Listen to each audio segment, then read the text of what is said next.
Let's get into the Wednesday wrangle now with commentator Liz Storer and broadcaster and author Justin Smith. I got to start with you, Liz. I mean, honestly, 2-year-old text messages between politicians bagging another politician. How is this a story?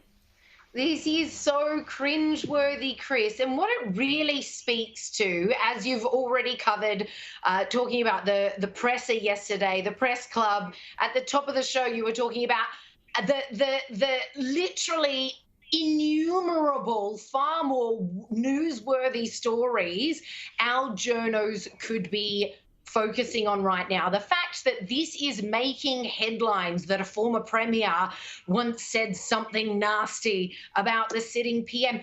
Who cares? I'm among, I believe it has to be millions of Australians who are just going, who cares? And what it really speaks to is why so many Australians have lost trust in mainstream media.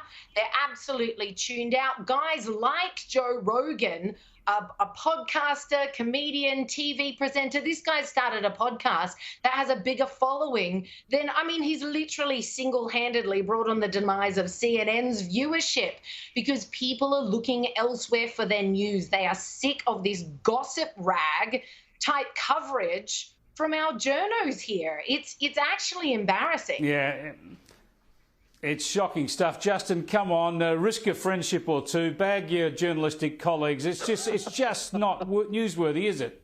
Sure. Look, I've got to admit to you, I'm fascinated by this. And look, yeah, we can certainly look at the journalistic side of it, and it is gossipy. Actually, I'll start with the journalistic side. What I find fascinating about it is that Peter Van Onselen, who I don't know personally, has actually said, not the name of the source, but he said where he got it from. He said that he got it from a federal cabinet minister.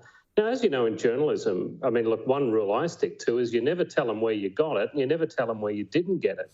You just make sure it's true. And then if you want to do the story and it's in the public interest, you go with it. There's something deeper.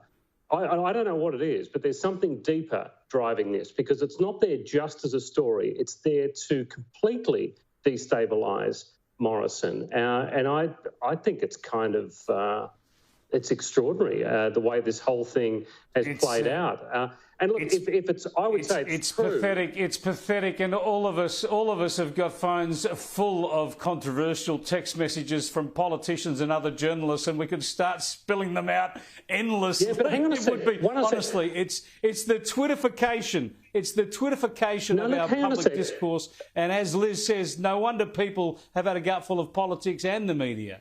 I like the fact that you're picking up on the journalism angle because I agree with what you're talking about. But this was leaked by somebody. So put aside the journalism side. Oh, a federal cabinet minister has decided to... It's a text message from 2 years ago. See, this is what why has it come out? Try and talk it up, honestly.